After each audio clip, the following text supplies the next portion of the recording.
Всем привет, с вами Игорь, и сегодня я хочу поговорить о дровах.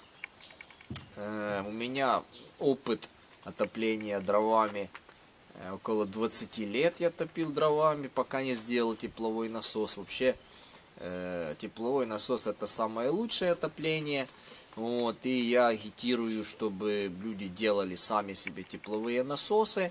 Но, тем не менее, дрова у меня тоже есть, и есть и печное отопление, я его не выбрасывал. И примерно там 5-10% от моего всего объема тепла, так сказать, которое мне надо на зиму, все-таки делают мне дрова. Вот они за моей спиной, я их понемногу там садок обрезаю, и этого количества мне хватает в дополнение тепловому насосу. Примерно раз в неделю я зимой дровами топлю.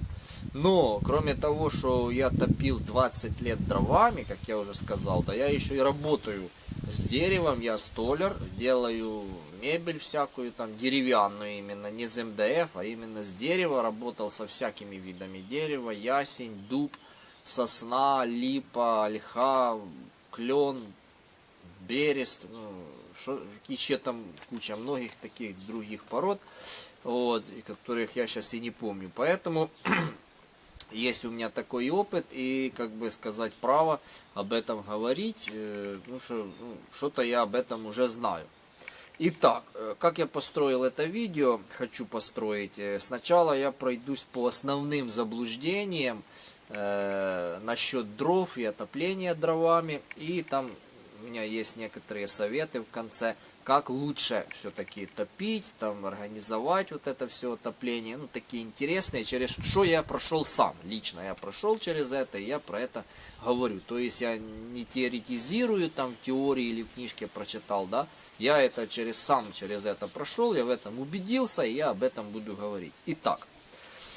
Кстати, кто первый раз зашел на канал, я оставлю ссылки на тепловой насос, как самому сделать. Все-таки это действительно самое лучшее отопление, смотрите там. Но дрова — это тоже как бы альтернатива своего рода, что тоже как бы альтернатива газу, например. И многие сейчас переходят на дрова. Итак, начнем. Первое заблуждение, что дубовые дрова самые лучшие. Это неправда, я вам скажу. Это однозначно неправда. Дубовые дрова совсем не самые лучшие. Я бы даже сказал больше. Они самые худшие со всех твердых пород. Если там взять дуб, ясень, граб, акацию белую. Вот, кстати, если зашла уже речь о самых лучших дровах, то самая твердая порода у нас на Украине из всех произрастающих — это белая акация. Это самая плотная древесина, самая такая теплоемкая древесина. Вот, если у вас есть возможность заготовить вот эти дрова с акацией, белой акацией, вот, то это будут прекрасные дрова, они даже сырые горят, и прекрасно, и никаких потерь не будет. А дубовые, дубовые, я вам так скажу, дубовые, вот я топил и дубовыми, и ясень, то если взять, например, вот такие вот самые распространенные виды твердых пород, это дуб, ясень, граб и акация, вот те, что дрова, что у нас в нашем регионе, где я живу, возят и продают людям, то дубовые — это самые худшие, в них больше всего влаги, они меньше всего дают тепла, даже ясень и то больше. Я уже не говорю про граби или там акацию. Хотя, наверное, ясень даже лучше граба. Но самое лучшее — это уже акация, я сказал. Еще дубовые, насчет дубовых дров, часто такое говорят: мы вам привезем дубовый сухостой. Да, дубовый сухостой, человек там, который не понимает, не знает, что это такое, думает: это ж сухие уже дрова, нормально, все уже перед зимой, там все такое. Но на самом деле дубовый сухостой, в нем очень много влаги, очень, они прямо мокрые, они только называются, что сухостой, но внутри они совершенно мокрые дрова, их надо сушить так же само, как свежеспиленный дуб. Может, в сухостое там немного меньше влаги, но там его очень много влаги. Я это знаю и испытал на себе. Вот мы плавненько. Так что дубовые дрова, я вам говорю, 100% из всех твердых пород, это совершенно не самые лучшие. Это даже, можно сказать, самые худшие дубовые дрова вот из тех, что я перечислил. Дуб, ясень, граб и белая акация. Ну, белая акация это вообще вне конкуренции. Если есть возможность, то дрова с акацией это лучший вариант, самый лучший. Их даже можно сырые топить. Вот мы плавно перешли ко второму заблуждению. Время заготовки. Вот я не знаю, как у вас, в вашем регионе, но почему-то у нас в селе, вот я наблюдаю такое, что люди почему-то начинают думать про дрова, когда они уже надо. Вот уже надо топить, уже подходит зима, уже начались холода, и люди про что думают раньше, где здесь логика, я не вижу, здесь никакой логики. Вот, то есть, типа, ну что, зима не настанет, или что, или она, когда-то было такое, что шло к зиме, а потом раз и зима проходила, да, и сразу весна, ну не было ж такого, всегда будет зима. Так почему об этом не подумать раньше, весной, например, вот, чтобы они успели высохнуть. Вот, поэтому вот, самое лучшее время это весна или первая половина лета, заготовка дров. Это самое лучшее время, они у вас, вы успеете порезать, попилить и поскладывать, и они успеют высохнуть, и все будет прекрасно. Вот. Кстати, вот мы к этому и подошли, что дрова сырые, вот если вы поздно их заготовили, даже во второй половине лета они уже не успеют высохнуть. Тем более осенью, когда их уже заготовляют, они уже не успеют высохнуть. И вы будете практически топить сырыми дровами. Что это значит? Что вы потеряете кучу своих денег. Как это так? Кучу денег. А просто так, что влага, которая есть в дровах, чтобы ее испарить, на нее нужно тоже потратить какое-то тепло, то есть тепловую энергию. Вот. То есть, ну, например, можете сделать себе эксперимент, там, поставить кастрюлю с водой, набрать там литр воды, например, на газ, да, и выкипятить ее полностью, всю этот литр воды. Вот. И вы увидите, сколько у вас пошло газа, и примерно будете понимать, сколько нужно тепловой энергии у вас улетает в трубу, когда вы сжигаете сырые, мокрые, свежеспиленные дрова. Вот примерно столько же.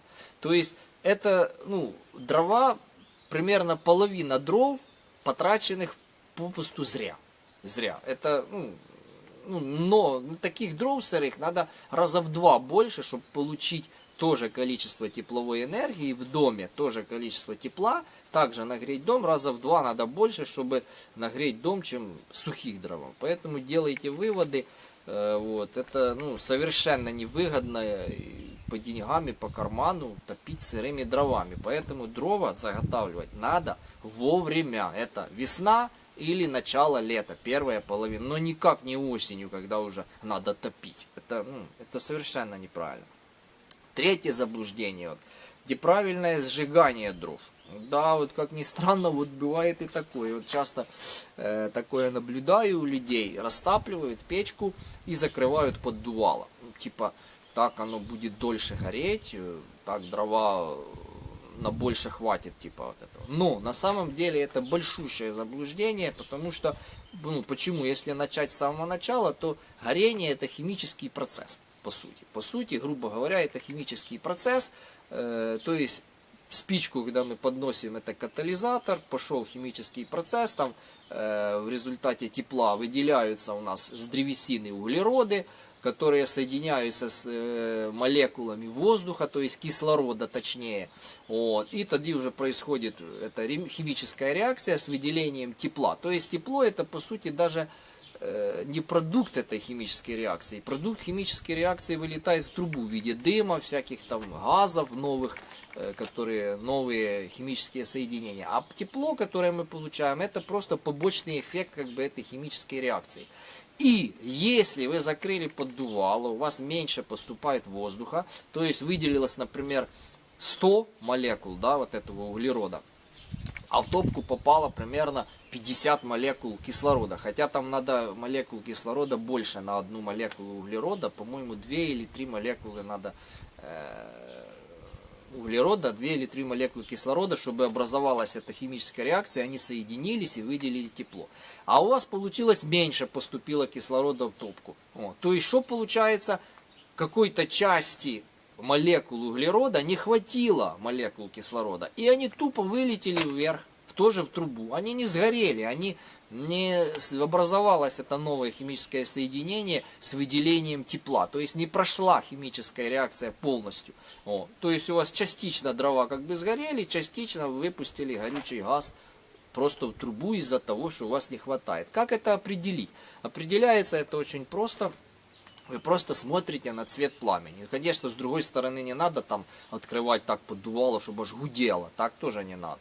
Я так делаю, когда открываю полностью все, когда растапливаю, чтобы оно быстрее разгорелось. Потом я прикрываю, немножко прикрываю. И смотрите по цвету пламени. Если у вас пламя такое красное, с дымом, мутное, такое оранжево-красное, такое, и там дым такой мутное, непрозрачное. Это значит точно явный признак недостатка воздуха в топке. То есть у вас не полное сгорание, образование большого количества сажи, дыма и потеря тепловой энергии. С другой стороны, если у вас гудит уже и пламя аж такое почти прозрачное, там даже не то, что там желтое, аж белое такое, это уже как бы слишком много воздуха, надо прикрыть. Идеальный вариант это такое, когда не гудит и примерно такое соломенно-желтое пламя. Но желтое, не красное, до красного не доводить, это уже недостаток воздуха. Вот это тоже так немаловажный момент. То есть получается, что люди просто как бы дрова перетлевают, они горят у них. Поэтому я же говорю, что вот на этом можно много потерять, опять же, тепловой энергии. То есть не надо задушивать вот так вот пламя, свой огонь вот этим недостатком кислорода. Душить. Потому что вы от этого же потеряете. Растянете, да, но растянете, что растянете? Не горение, а тление.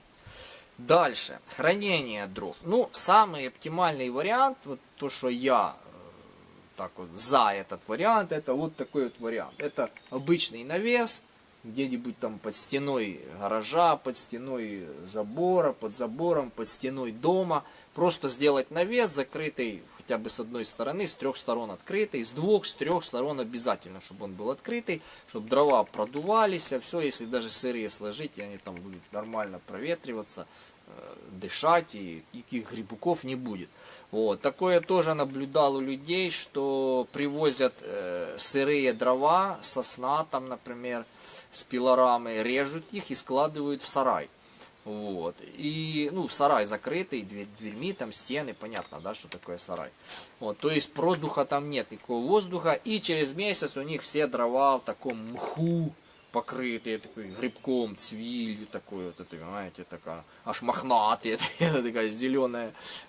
Это уже понятно, что вот этот процесс гниения дров, он сильно ускоряется от этого, то есть уже калорийность вы тоже такую не получите, если у вас все дрова покрылись мохом, и там они уже не высохнут. Если бы вы их даже сложили сырые на улице, вот в таком вот навесе, открытом с трех сторон, то они даже будут немного подсыхать, но грибок там точно не образуется, даже если там на улице уже холодно, там конец осени, они все равно будут подсыхать в открытом, а в сарае они точно не высохнут, они даже и летом там загниются и зацветутся.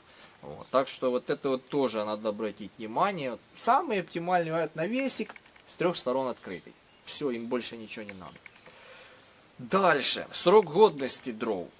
Такое я тоже встречал. Вот я себе заготовил дров на 10 лет, мне хватит. Или там на 5, или на 6. Но это тоже неправильно.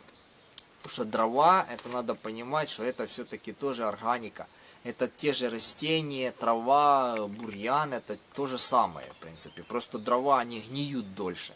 Понимаете? И даже при таком идеальном хранении, когда вы их сухие заложили, или вот таком вот, я вот даже по своим дровам наблюдаю, у меня тут дрова есть такие, что уже им по 5, по 6 лет, даже вот ясень тут у меня немного есть, плодовых деревьев такое. Про сосну я вообще не говорю, сосна, она вообще за 3 года, она теряет, наверное, процентов 20-30 своей калорийности, вот этим вот, что она просто разлагается. Древесина, надо понимать, что она просто разлагается. Даже твердая порода, вот я сейчас рылся, смотрел ясеневые дрова, их уже, во-первых, шашель точит там вообще немилосердно. А во-вторых, они уже, видно, что это уже не то. Это уже не то, понимаете? Это им 5-6 лет.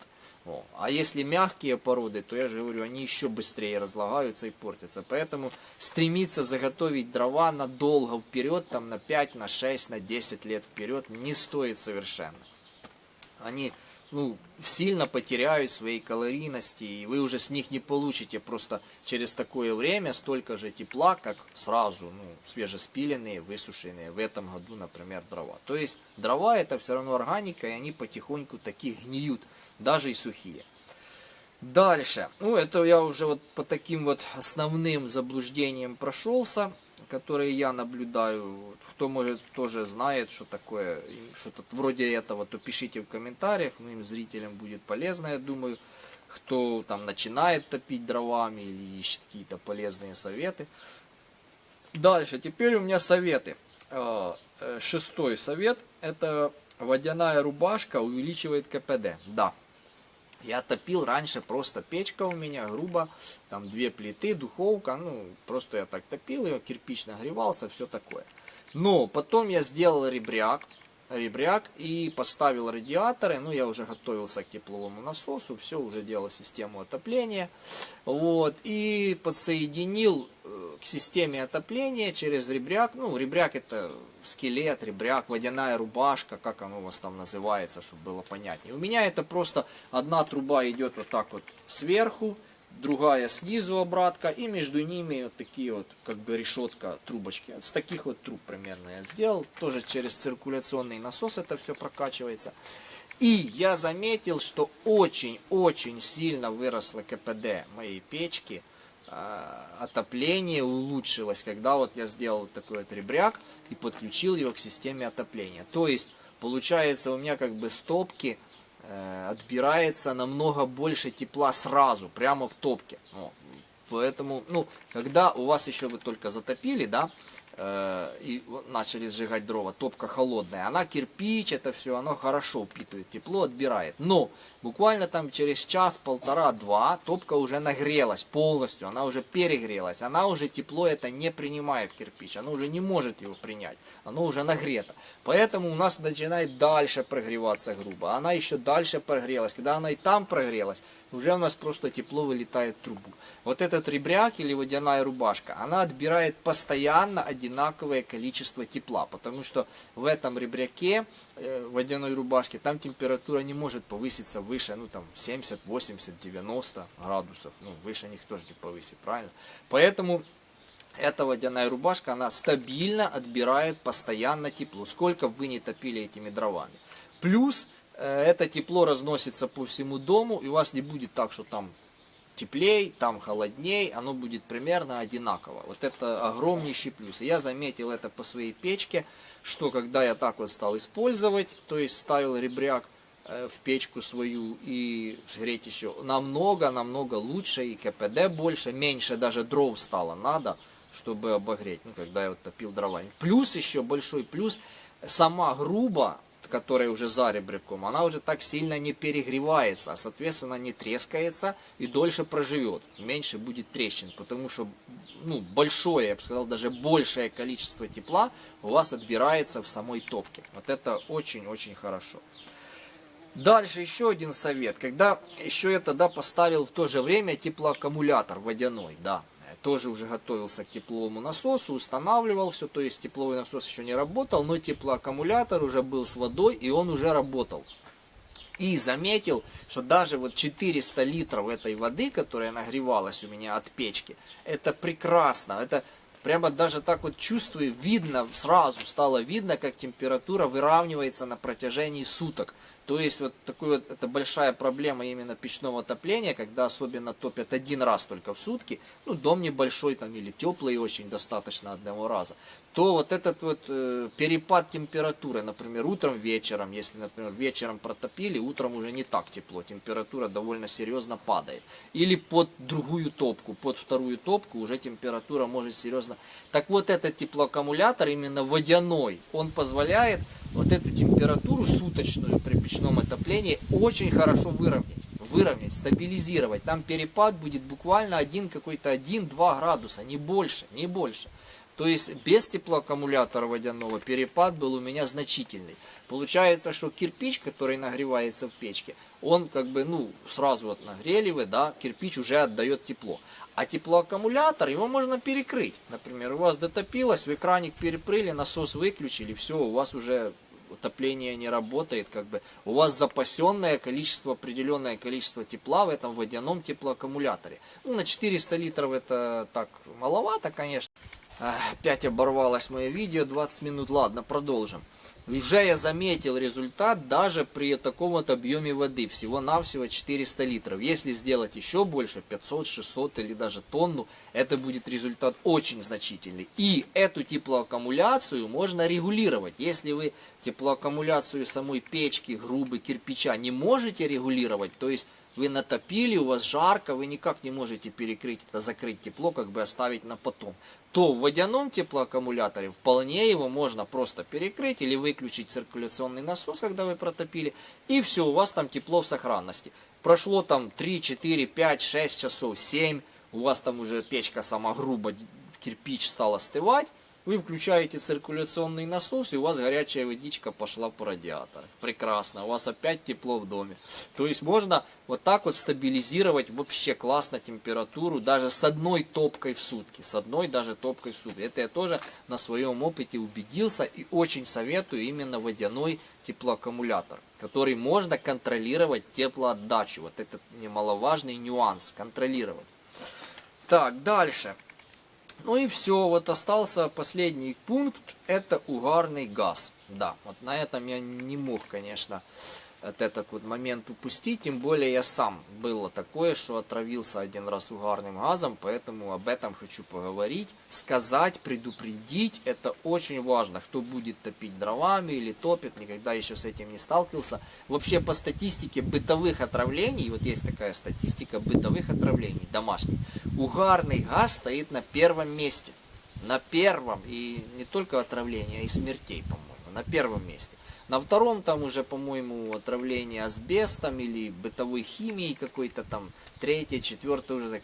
А вот на первом месте это угарный газ. И у меня было такое, что я рановато закрыл задвижки, вот, и там еще жар так немного оставался, и я им отравился, да, я отравил, я потом это понял, что я им отравился, когда утром проснулся, оно так тошнит, голова болит, такой как пьяный, вот это вот, такое ощущение не из приятных. Это самые первые признаки: тошнота, головная боль, и чувствуешь себя отвратительно, как пьяный, разбитый такой весь. Потом я только понял, что я мог бы и не проснуться от этого угарного газа. То есть им можно, ну, концентрация чуть-чуть больше, и все, до свидания. Вот, поэтому на это тоже стоит обратить внимание. Наверное, самое первое. Есть сейчас, кстати, датчики угарного газа. Можете поставить себе датчик. Он будет там пищать. Ну, нормальный только датчик. Не такой какой-то халтурный, а нормальный датчик. Вот, и он будет вас предупреждать. Не закрывать задвижки, когда еще жар есть. Вот. Вы ее, кстати, не почувствуете, этот угарный газ. Ну вот, возьмите жар, вот, да, топите, вот жар остался в костре. Запах есть, когда уже дыма нет. Запаха нет. То есть, ну, ее не чувствуется. Даже вот так вот прямо над жаром ее нюхаешь, ее запаха, этого угарного, вы ее просто не заметите. Не заметите этот угарный газ. Но он, тем не менее, вот так вот отравляет и даже убивает. Вот, так что вот на этот момент тоже очень важный. Подумайте об этом. Не закрывать задвижки, пока есть уголь, еще тлеет, он гореет. Пока, ну, уже остался там полностью черный, уже вы видите, что все, уже там ничего не тлеет, тогда можно закрывать. А так-то и вообще даже не советую. Лучше всегда немножко оставлять открытым. Вот это очень важно. Ну ладненько, кажется, все я рассказал, что хотел про дрова, про свой опыт топки дровами такой довольно немаленький. Все, пишите в комментариях, что вы об этом думаете, спрашивайте, если кому-то что интересно. Всем пока, до следующих видео.